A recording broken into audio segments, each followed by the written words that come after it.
शिवाय नमस्तुभ्यम श्री शिवाय नमस्तुभ्यम श्री शिवाय नमस्तुभ्यम श्री शिवाय नमस्तुभ्यम श्री शिवाय नमस्तुभ्यम।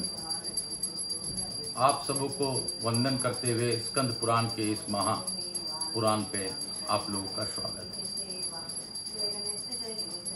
मैं यहाँ के स्थान देवता, वास्तु देवता, ग्राम देवता, क्षेत्रपाल देवता, समस्त देवताओं को नमन करता हूँ। मैं प्रथम पूज्य देव गणपति गणेश जी महाराज का आह्वान करता हूँ, उनसे प्रार्थना करता हूँ कि इस कथा स्थल पर पधार कर गौर बिंदुरा आप कथा स्थल पर पधार कर आने अवाई समस्त देवी देवताओं को आने करना। मैं अपने भोलेनाथ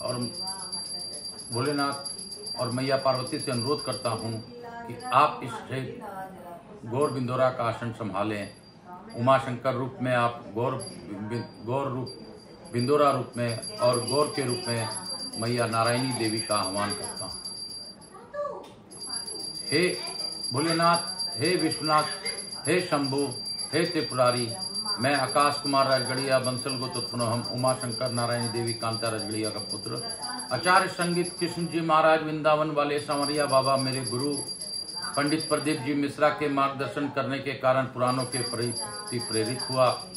मैं उनको बारंबार धन्यवाद देता हूँ और देता रहूंगा, क्योंकि उनको जितने भी मैं गुण कर गाऊं वो कम। उन्हीं के संरक्षण में मैं जान सका कि शिव ही एक सृष्टि के रचयिता हैं। बहुत से प्रश्नों का शंका समाधान मुझे अपने जीवन में भी हुआ। मैं यह भी बताना चाहूंगा, हे भोलेनाथ, लोग समझते हैं स्कंद पुराण कोई अन्य ग्रंथ है। स्कंद देवता कार्तिकेय जी हैं और स्कंद पुराण में आपकी विधि विधान और सभी तीर्थों का विचार विमर्श करके इसे बनाया गया। सभी तीर्थों की जानकारी, उसका फल अफल इत्यादि की जानकारी इस महापुराण रूपी स्कंद पुराण में दिया गया है। 18वां पुराण शिव आज्ञा से शिव के ही समान है, इसमें कोई अंतर नहीं है। चाहे शिव महापुराण हो, चाहे स्कंद पुराण हो, चाहे कोई भी पुराण हो। पुराणों को मैं आप लोगों को वंदन करते हुए, मैं भोलेनाथ जी को प्रार्थना करते हुए उनसे अनुरोध करता हूँ कि आप इस पुराण को मुझसे पढ़वा लीजिए, पढ़ लीजिए, सुन लीजिए, सुना दीजिए, तथा मेरे माध्यम से जो भी इस चैनल को सब्सक्राइब करें या स्वयं भी सब्सक्राइब करें, उन सभी का कष्टों का निवारण कर दीजिए। महादेव, आप दयालु हैं, दया सिंधु हैं। हर हर महादेव। मैं आपसे यह भी प्रार्थना करता हूँ कि जो भी इस कथा को देखे उसको आनंद प्राप्ति हो, उनके जीवन में कष्ट कम होते चल जाए। हे बाबा, मैं यह भी प्रार्थना करता हूँ कि मुझसे जुड़े मेरे बंधु बांधव हित नातेदार पर अपनी अखंड कृपा बनाए रखिए। मेरे व्यवसायियों पर अपनी अखंड कृपा बनाए रखिए। मेरे साझेदारों पर अपनी अखंड कृपा बनाए रखिए। मेरे से जुड़े लोगों को, जिसने मुझे एक बार भी देखा हो उस पर भी अखंड कृपा बनाइए। जिसने किसी प्रकार मुझे जाना है या जानते हैं उस पर भी कृपा बनाए रखिए। काल हरा, दुख हरा, दारी धरा, कष्ट हरा, हर हर महादेव, हर हर महादेव, हर हर महादेव, शंभो शंभो, हर हर महादेव। हम लोग थोड़ा सा चर्चा करते हुए थोड़ा भजन करेंगे। शिव अविनाशी हैं, इसमें कोई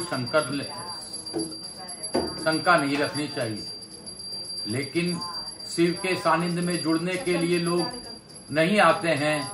शिव हमेशा लोगों को लगता है कि शिव कोई अन्य है। मैं तो यह भी देखता हूं कि कुछ लोगों के, संतों के अलावे अगर किसी को कुछ कहा जाता है तो वो समझते हैं कि मैं सब्सक्राइब ना करूं, बस मेरे अपने जिम्मेदारी से मुक्त हो जाऊं। मैंने देखा है फुहड़पंथी इत्यादि करने से लोगों को आनंद आता है। मदर्स डे, फादर्स डे इत्यादि मनाने में आनंद आता है, या पति पत्नी के कोई जोक्स बनाकर डालने से उनको आनंद आता है और उसको लाखों लोग सब्सक्राइब भी करते हैं। तो आप स्वयं सोचिए कि आप कहाँ खड़े हैं। ईश्वर की चर्चा में आपको सब्सक्राइब करने में शर्म आता है, लेकिन फुहड़पंथी में सब्सक्राइब करने में मजा आता है। तो खैर, जो भी हो, आपका भला भगवान भोलेनाथ ही करें। मुझे तो बनाना और धर्म प्रसार करना मेरा लक्ष्य है। मैं तो फिर भी कहूंगा आगे आपकी मर्जी। काल हरा दुख हरा दारी धरा कष्ट हरा।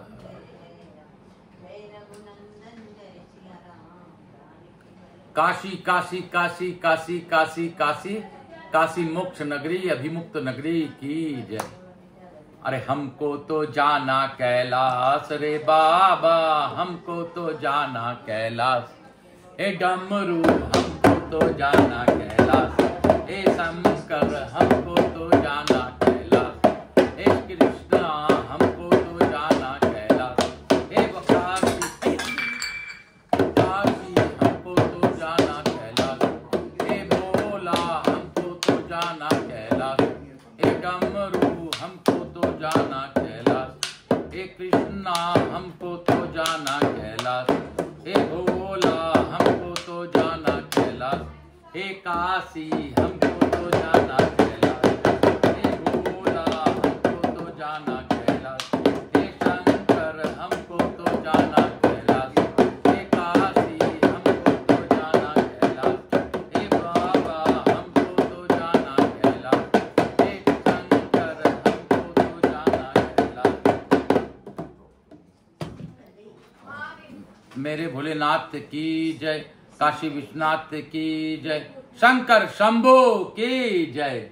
बोलो हर हर महादेव, हर हर महादेव। देव देवादिदेव मेरे महादेव की जय, देवादिदेव मेरे महादेव की जय, देवादिदेव मेरे महादेव की जय, देवादिदेव मेरे महादेव की जय। शंभु शंभु शंभु हर हर महादेव, शंभु शंभु शंभु हर हर महादेव, हर हर महादेव। काल हरा दुख हरा दारी धरा कष्ट हरा हर हर महादेव। शंभु शंभु शंभु हर हर महादेव, शंभु शंभु शंभु हर हर महादेव। गंगा गंगा गंगा शिव गंगा, गंगा स्नानम अहम कश्ये, तत्पश्चात शिव महापुराण पढ़िष्ये। बोलो शंकर भगवान की जय, हर हर महादेव। शिव महापुराण यह स्कंद पुराण कोई अलग नहीं है, उन्हीं के 18 ग्रंथ हैं। शिव महापुराण के ही रूप में स्कंद पुराण इत्यादि पुराने हैं। तो मैं स्कंद पुराण देवता के रूप में कार्तिकेय जी को मनन करते हुए, कार्तिकेय जी को धन्यवाद देते हुए, मेरी पौत्री ने भी स्कंद पुराण का पर हाथ रखकर वह भी आनंद प्राप्त करती है। मेरे साथ वो भजन करती है, मेरे साथ शिव के नाम की चर्चा करती है, मेरे साथ ही वह रहती है, उसे आनंद आता है। हर हर महादेव बोलने से वो तालियां बजाती है।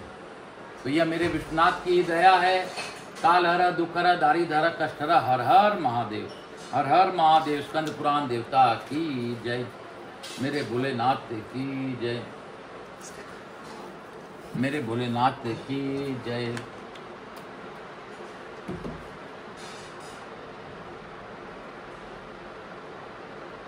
स्कंद देव की जय। काशी काशी शिव काशी अभिमुक्त नगरी काशी की जय। हर हर। लोमस जी कहते हैं, एक समय देवराज इंद्र संपूर्ण लोकपालों तथा ऋषियों से घिरे हुए अपने सुधर्मा सभा में बैठे थे। वहाँ सिद्ध और विद्याधर गण उनकी विजय के गीत गा रहे थे। इसी समय परम बुद्धिमान देवेंद्र गुरु महाभाग बृहस्पति जी अपने शिष्यों के साथ देव सभा में पधारे। उन्हें उपस्थित देखकर देवताओं ने सहसा उनके चरणों में मस्तक झुकाया। इंद्र ने भी देखा गुरुदेव वाचस्पति आगे खड़े हैं, किंतु इंद्र की बुद्धि राजमत से दूषित हो रही थी। इसलिए उन्होंने गुरु के प्रति न तो आदर युक्त वचन कहा, न उन्हें बुलाया, न ही बैठने को आसन दिया और न ही चले जाने को कहा। खोटी बुद्धि वाले इंद्र को राज के मद से उन्मत्त जानकर देवताओं के आचार्य बृहस्पति कुपित हो वहां से अंतर ध्यान हो गए। उनके चले जाने पर देवताओं के मन में बड़ा खेद हुआ। यक्ष नाग गंधर्व तथा ऋषिगण भी उदास हो गए। नृत्य और गीत समाप्त होने पर जब इंद्र सचेत हुए तब उन्होंने तुरंत देवताओं से पूछा, महात तपस्वी गुरुदेव कहाँ चले गए? तब नारद जी ने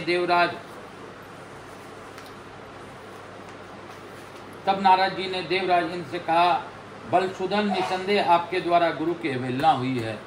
गुरु के आदर से राज्य अपने हाथ से चला जाता है, अतः आप सब प्रकार के प्रयत्न करके गुरु से अपने अपराध के लिए क्षमा प्रार्थना कीजिए। महात्मा नारद की यह बात सुनकर इंद्र सहसा सिंहासन से उठकर खड़े हो गए और उन सभी सभासदों को साथ ले बड़े उत्तावली के साथ गुरु के निवास स्थान पर गए। इस समय इंद्र अपने कर्तव्य के प्रति सजग हो चुके थे। वहां गुरु पत्नी तारा के देखकर उन्होंने प्रणाम किया और पूछा, देवी महातपस्वी गुरु जी कहाँ गए हैं? तारा ने इंद्र की ओर देखकर उत्तर दिया, मैं नहीं जानती। तब वे चिंतामग्न होकर अपने घर लौट आए।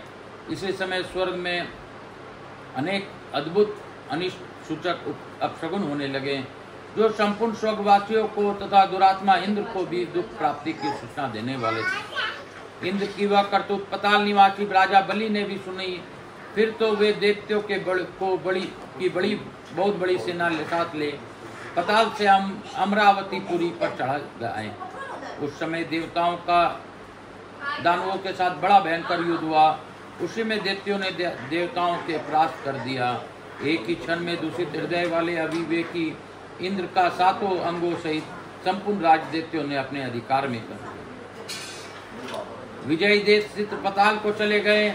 शुक्राचार्य की कृपा से भी दैत्यगण विजयी हुए थे। इंद्र की राजलक्ष्मी नष्ट हो चुकी थी, इसलिए देवताओं ने भी सर्वथा उनका त्याग कर दिया। श्रीहीन इंद्र स्वर्लोक से अन्यत्र चले गए।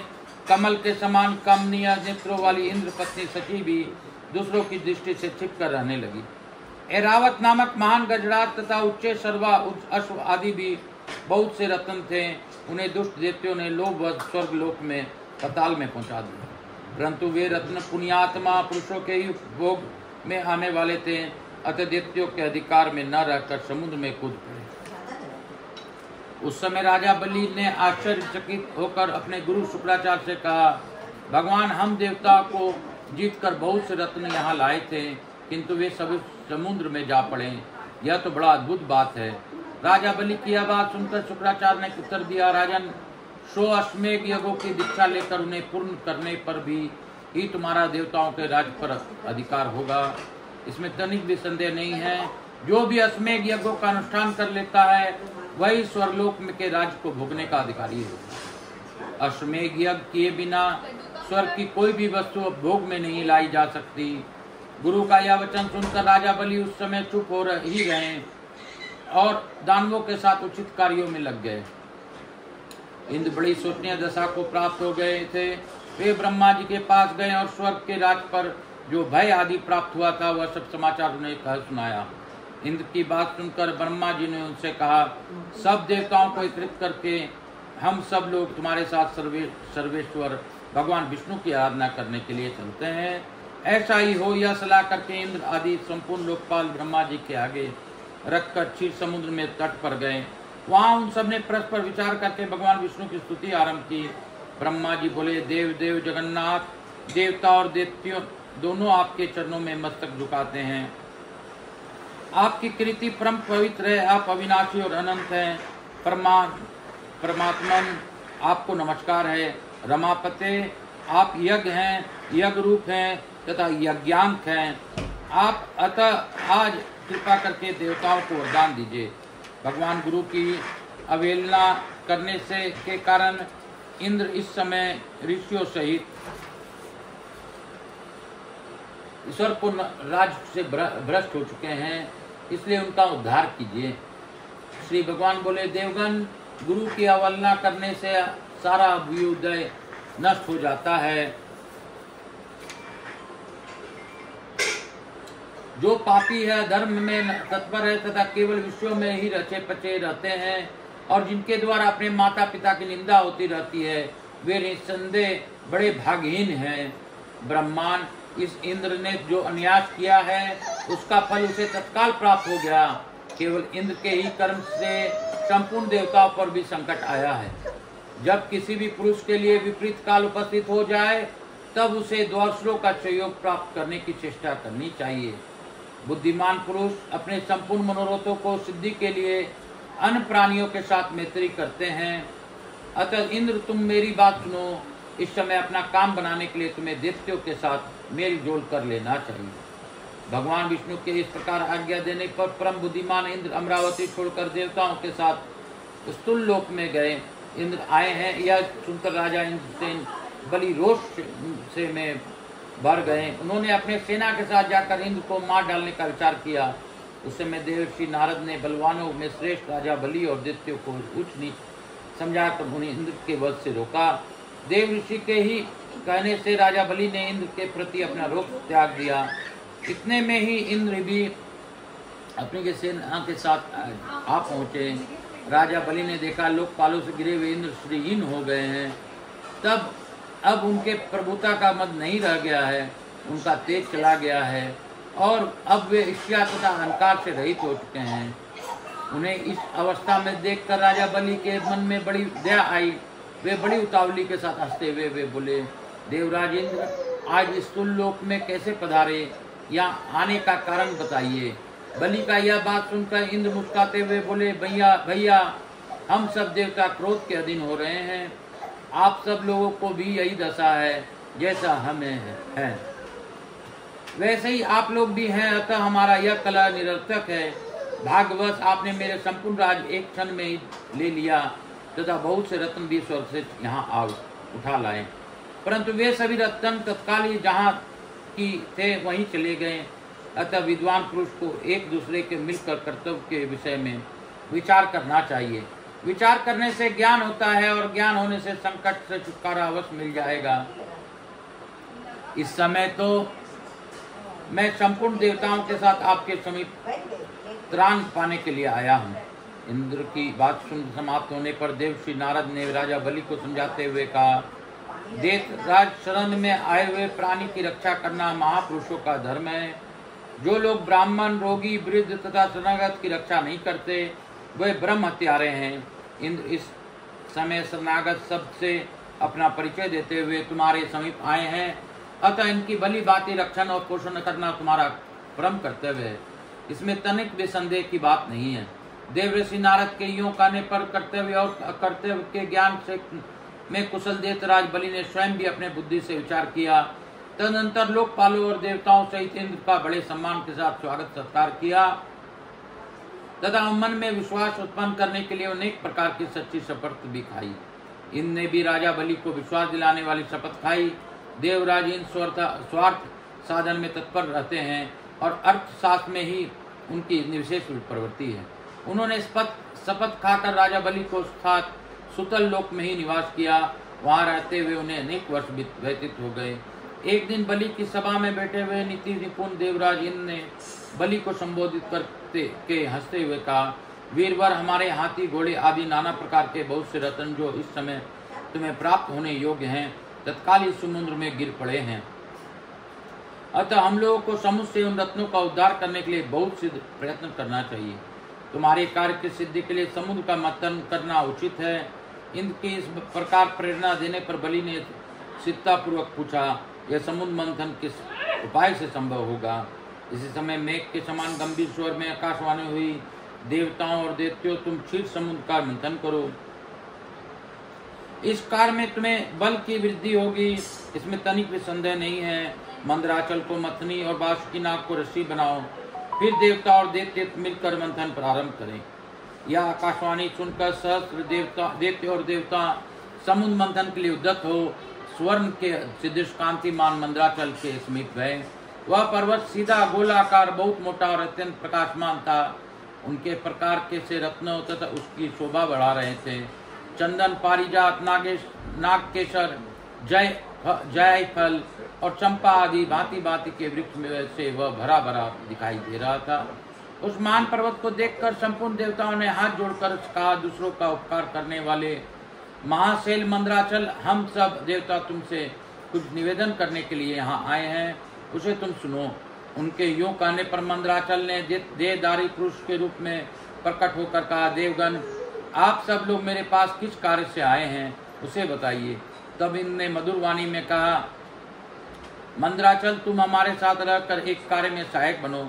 हम समुद्र का मत कर उसमें अमृत निकालना चाहते हैं। इस कार्य के लिए तुम मथानी बन जाओ। मंदराचल ने बहुत अच्छा कहकर उनकी आज्ञा स्वीकार की और देव कार्य की सिद्ध के लिए देवताओं, दैत्यों तथा विशेषतः इंद्र से कहा, पुण्यात्मा देवराज, आपने व्रज से मेरे दोनों पंख काट डाले हैं, फिर आप लोग की कार्य की सिद्धि के लिए वहां तक मैं चल कैसे सकता हूँ।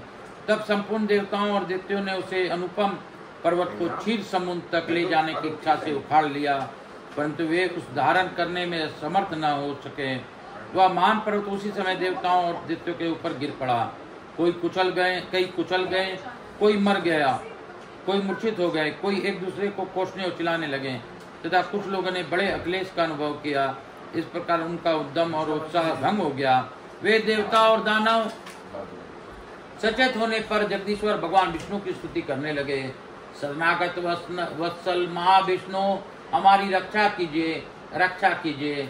आपने ही इस संपूर्ण चराचर जगत को व्याप्त कर रखा है। उस समय देवताओं का कार्य सिद्ध करने के लिए गरुड़ की पीठ पर बैठे हुए भगवान विष्णु साक्षात वहां प्रकट हो गए। वे अब सबको अभय देने वाले हैं। उन्होंने देवताओं और दैत्यों की ओर इस दृष्टिपात करके खेल खेल में ही उस महान पर्वत को उठाकर गरुड़ की पीठ पर रख लिया। फिर वे देवताओं और दैत्यों की क्षीर समुद्र के उत्तर तट पर ले गए और पर्वत श्रेष्ठ मंदराचल को समुद्र में डालकर तुरंत वहां से चले गए। तदंतर सब देवता दैत्यों के साथ लेकर बासुकी नाग के समीप गए और उनसे भी अपने प्रार्थना स्वीकार कराई। इस प्रकार मंदराचल की मथानी और बासुकी नाग की रस्सी बनाकर देवताओं और दैत्यों ने क्षीर समुद्र का मंथन आरंभ किया।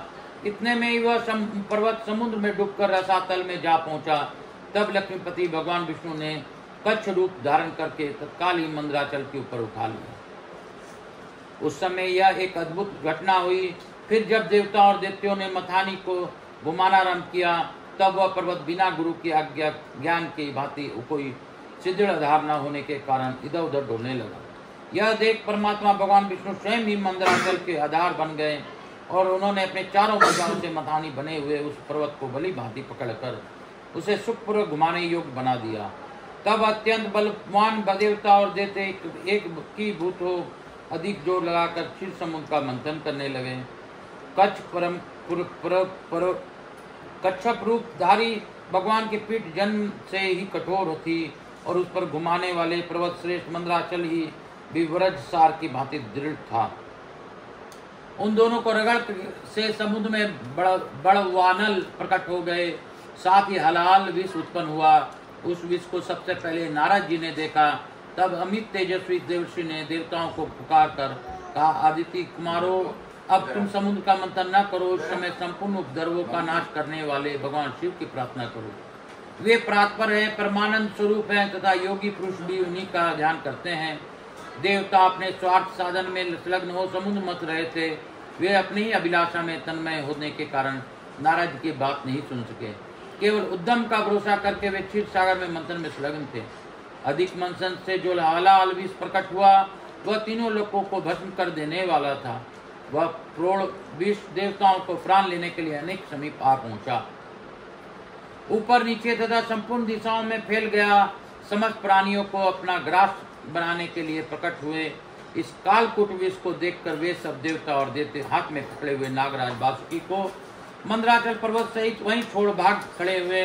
उस समय उस लोक संहारकारी कालकूट विष को भगवान शिव ने स्वयं अपने ग्रास बना लिया। उन्होंने इस विष को निर्मल निर्दोष कर दिया।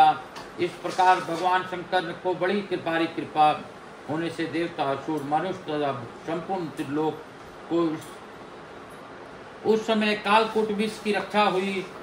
तदंतर भगवान विष्णु के समीप मंदराचल को मथानी और बासुकी नाग की रस्सी बनाकर देवताओं ने पुनः समुद्र मंथन आरंभ किया। तब समुद्र से देव कार्य के सिद्ध के लिए अमृतमयी कलाओं से परिपूर्ण चंद्र देव प्रकट हुए।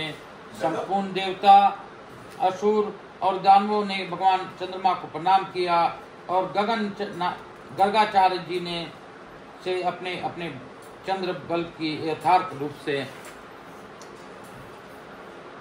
जिज्ञासा की। उस समय गर्गाचार्य जी ने देवताओं से कहा, इस समय तुम सब लोगों का बल ठीक है। तुम्हारे सभी उत्तम ग्रह केंद्र स्थान है।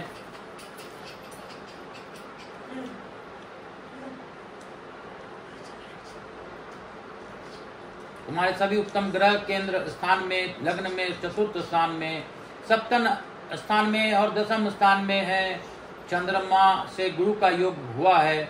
बुध, सूर्य, शुक्र आदि, शनि और मंगल भी चंद्रमा से संयुक्त हुए हैं। इसलिए तुम्हारे कार्य की सिद्धि के निमित्त इस समय चंद्र बल बहुत उत्तम है। वह गोमंत नामक मुहूर्त है जो विजय प्रदान करने वाला है। महात्मा गर्ग जी की इस प्रकार आश्वासन देने पर महाबली देवता गर्जना करते हुए बड़े वेग से समुद्र मंथन करने लगे। मथे जाते हुए समुद्र के चारों ओर बड़े जोर से आवाज उठ रही थी। इस बार के मंथन से देव कार्य की सिद्धि के लिए साक्षात सूर्य कामधेनु प्रकट हुई। उन्हें काले, श्वेत, पीले, हरे तथा लाल रंग के सैकड़ों गोवे घेरे हुए थी। उस समय ऋषियों ने बड़े हर्ष से भरकर देवताओं और दैत्यों के से कामधेनु के लिए याचना की और कहा, आप सब लोग मिलकर भिन्न भिन्न गोत्र वाले ब्राह्मणों को कामधेनु से इन संपूर्ण गोवों का दान अवश्य करें। ऋषियों की याचना करने पर देवताओं और दैत्यों ने भगवान शंकर की प्रसन्नता के लिए वे सब गोवें दान कर दी तथा यज्ञ कर्म में भली भांति मन को लगाने वाले उन परम मंगलमय महात्मा ऋषियों ने उन गोवों का दान स्वीकार किया। तत्पश्चात सब लोग बड़े जोश में आकर क्षीर सागर की मतने लगे।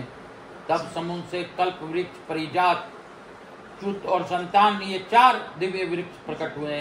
उन सबको एकत्र रखकर देवताओं ने पुनः बड़े वेग से समुद्र मंथन आरंभ किया।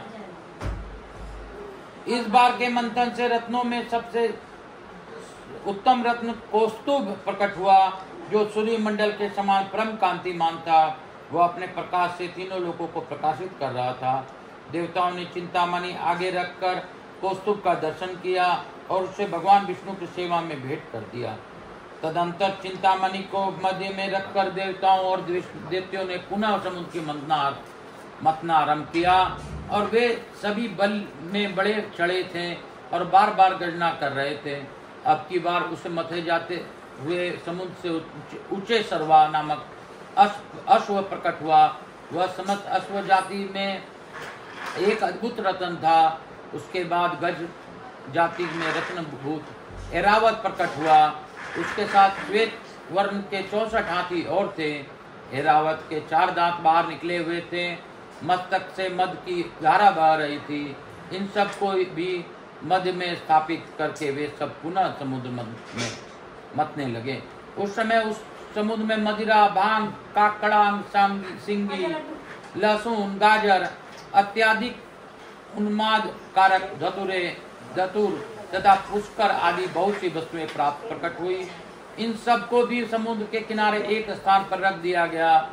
तत्पश्चात वे श्रेष्ठ देवता और दानव पुनः पहले की भांति समुद्र मंथने करने लगे। अब की बार समुद्र से संपूर्ण भुवनों की एकमात्र अधीश्वरी दिव्या रूपा देवी महालक्ष्मी प्रकट हुई, जिन्होंने ब्रह्म वेता पुरुष विचिकी वेदांत विद्या कहते हैं। इन्हीं को दूसरे लोग मूल विद्या का कर्म पाते हैं। कुछ सामर्थ्यशाली महात्मा इन्हीं की वाणी और ब्रह्म विद्या भी कहते हैं। कोई इन्हीं को ऋषि, रिद्धि, सिद्धि, आज्ञा और आशा देने नाम देते हैं। कोई योगी पुरुष इन्हीं को वैष्णवी कहते हैं। सदा उद्यम में लगे रहने वाले माया के अनुयायी इन्हीं की को माया के रूप में जानते हैं, जो अनेक प्रकार के सिद्धांतों को जानने वाले तथा ज्ञान शक्ति से संपन्न है। वे इन्हीं को भगवान को योग माया कहते हैं। देवताओं ने देखा देवी महालक्ष्मी का रूप परम सुंदर है। उनको मनोरम मुख को स्वाभाविक प्रसन्नता विराजमान है। हार और नुपुरों से उनकी श्रीअंगों की बड़ी शोभा हो रही है। मस्तक पर छत्र तना हुआ है। दोनों ओर से चोर डूल रहे हैं। जैसे माता अपने पुत्रों की ओर स्नेह और दुलार भरी दृष्टि से देखती है, उसी प्रकार सती महालक्ष्मी ने देवता, दानव, सिद्ध, चारण और नाग आदि संपूर्ण प्राणियों की ओर दृष्टिपात किया। माता महालक्ष्मी की कृपा दृष्टि पाकर संपूर्ण देवता उसी समय श्री संपन्न हो गए। वे तत्काल राज्याधिकारी के शुभ लक्षणों के संपन्न दिखाई देने लगे। तदंतर देवी लक्ष्मी ने भगवान मुकुंद की ओर देखा। उनके श्रीअंग कमाल के समान श्याम वर्ण थे। कपोल नासिका बड़ी सुंदर थी। वे परम मनोहर दिव्य शरीर से प्रकाशित हो रहे थे। उनके वक्षस्थल से श्रीवत्स का चिन्ह सुशोभित था। भगवान की एक हाथ में कोमोद की गदा शोभा पा रही थी। भगवान नारायण की इस दिव्य शोभा की देखते ही लक्ष्मी जी आश्चर्यचकित हो उठी और हाथ में वनमाला ले साचा हाथी से उतर पड़ी। वह माला श्री जी ने अपने ही हाथों बनाई थी। उसके ऊपर भमर मंडरा रहे थे। वह सुंदर वनमाला वो परम पुरुष भगवान विष्णु के कंठ में पहना दी और स्वयं उनके भाग में जाकर खड़ी हो गई। उन शोभाशाली दंपति का वहां दर्शन करके संपूर्ण देवता देते सिद्ध अप्सराएं किन्नर तथा चरणागण परम आनंद को प्राप्त हुए। बोलो शंकर भगवान की जय। बोलो काशी विश्वनाथ की जय। बोलो मेरे भोलेनाथ की जय। बोलो मेरे शिव शंभु की जय। हर हर महादेव, देवादिदेव मेरे महादेव की जय। इसके साथ ही आज की कथा में यहीं पर विराम लूंगा। स्कंद पुराण के आज के प्रसंग से यह पता चलता है कि हमें हमेशा विपत्ति में दूसरों की सहायता मांगनी चाहिए।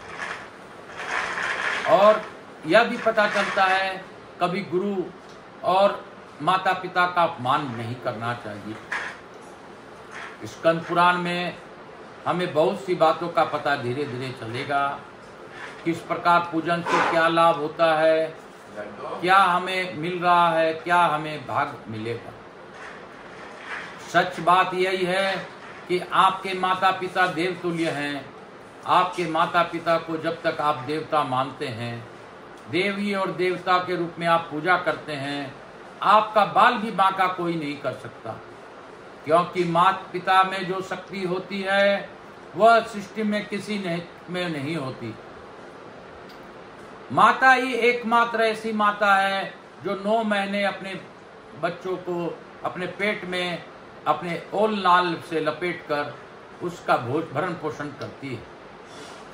उसी प्रकार जब तक बच्चा जीवित है, माता जीवित है, वह हमेशा बच्चा की रक्षा करती है।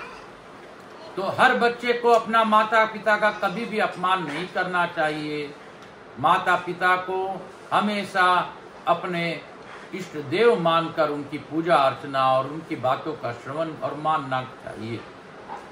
आप पुरातन समय में देख लीजिए, हमारे प्रभु राम को ही देख लीजिए, जिन्होंने हर स्थिति में अपने माता पिता की आज्ञा और वचनों का पालन किया। हमारे पूर्व समय में जब भी बच्चे अपनी माता पिता की बात मानते थे, कष्ट उनसे कोसों दूर रहते थे। आज के बच्चे उदंड होते जा रहे हैं। आज के बच्चे अपने माता पिता को भूलते जा रहे हैं।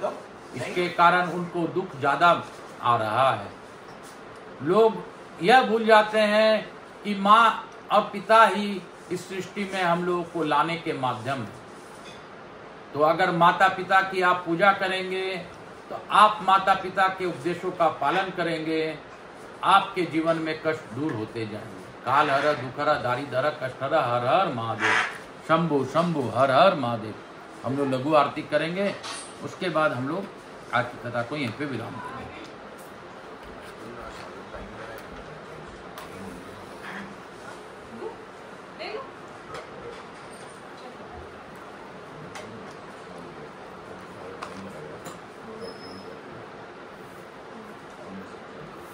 कर्पूर गौरम करुणावतारम संसार सारम भुजगेन्द्रहारम सदा वसंतम हृदयारविंदे भवम भवानी सहितं नमामि। श्री राम जय राम जय जय राम। मेरे भोलेनाथ के प्रभु हैं श्री राम कार्तिकेय कुमार की जय। स्कंद पुराण की जय। बोलो मेरे महादेव की जय। यहाँ के स्थान देवता, वास्तु देवता, ग्राम देवता, क्षेत्रपाल देवता, समस्त देवी देवता जो नमो नमः। विश्वनाथ बाबा की जय। महाकाली बाबा की जय। माता देवी भव पितृदेव व सब पितृ देवताभ्याम नमो नमः। हर हर महादेव श्री शिवाय नमस्तुभ्यम। भक्त वत्सलाय नमो नमः। स्कंद पुराणाय नमो नमः। स्कंद महापुराणाय नमो नमः। श्री परमात्मने नमः। श्री परमात्मने नमः। श्री परमात्मने नमः। शीतलीकरण अहम करिष्येत। हर हर महादेव। हर हर महादेव, हर हर महादेव, श्री शिवाय नमस्तुभ्यम, हर हर महादेव, हर हर महादेव, श्री शिवाय नमस्तुभ्यम, हर हर महादेव। मातृदेवो पितृदेवो सर्वपितृदेवताभ्याम नमो नमः। हर हर महादेव, हर हर महादेव, हर हर महादेव, शंभो शंभो, हर हर महादेव। सभी प्रकार के कष्टों का निवारण बाबा सभी पर करे और सभी का रक्षा करे। मैं आप सबको स्मरण करते हुए मैं प्रथम पूज्य देव गणपति गणेश जी महाराज, लक्ष्मी जी महारानी, रिद्धि सिद्धि, शुभ लाभ और कुबेर जी महाराज से अनुरोध करता हूं कि आप हमारे यहाँ निवास कर अपनी अखंड कृपा हम पर और सभी पर बनाए रखें। मैं अवाइक समझ देवी देवताओं से अनुरोध करता हूं कि आप हमें आशीर्वाद प्रदान कर अपने स्थान को गमन करें, पुनः बुलाने पर पधार कर हमें आशीर्वाद करें। मैं अपने गुरु सांवरिया बाबा को भी धन्यवाद देता हूं और गुरु आज्ञा लेके आज की कथा को यहीं पे विराम देता हूं। मैं भोलेनाथ के रूप में उमा शंकर और नारायणी देवी मैया पार्वती को प्रणाम करता हूं, उनको धन्यवाद देता हूं कि हे गुरु, आप लोगों ने इस कथा का श्रवण किया, गौर बिंदोरा के रूप में भावपूर्वक कथा सुनी, इसके लिए मैं कृतार्थ हूं। हे महादेव, हे भोलेनाथ, आप सब पर कृपा कीजिए, दया कीजिए। काल हरा, दुख हरा, दारी धरा, कष्ट हरा। हर हर महादेव, शंभो शंभो, हर हर महादेव, हर हर महादेव, शंभो शंभो, हर हर महादेव, हर हर महादेव, बम बम भोला। आप देख सकते हैं कि मैं काशी विश्वनाथ का ही दर्शन करते हुए कथा कर रहा हूँ। मेरा जब भी कथा होता है भगवान स्थूल रूप में यहीं पे रहते हैं, इसमें कोई शंका नहीं करनी चाहिए। मेरे परिवार इस कथा के साथ जुड़ा रहता है और आपको आनंद देने का मैं प्रयास करता हूँ। फिर भी अगर मुझसे कोई भूल हो रही हो तो आप सभी भक्तवत्सलों से अनुरोध है, मेरे गुरुदेव से अनुरोध है कि मुझे क्षमा करते हुए इस कथा का श्रवण कर सभी का कल्याण करें। काल हर, दुख हर, दारिद्र हर, कष्ट हर, हर हर महादेव।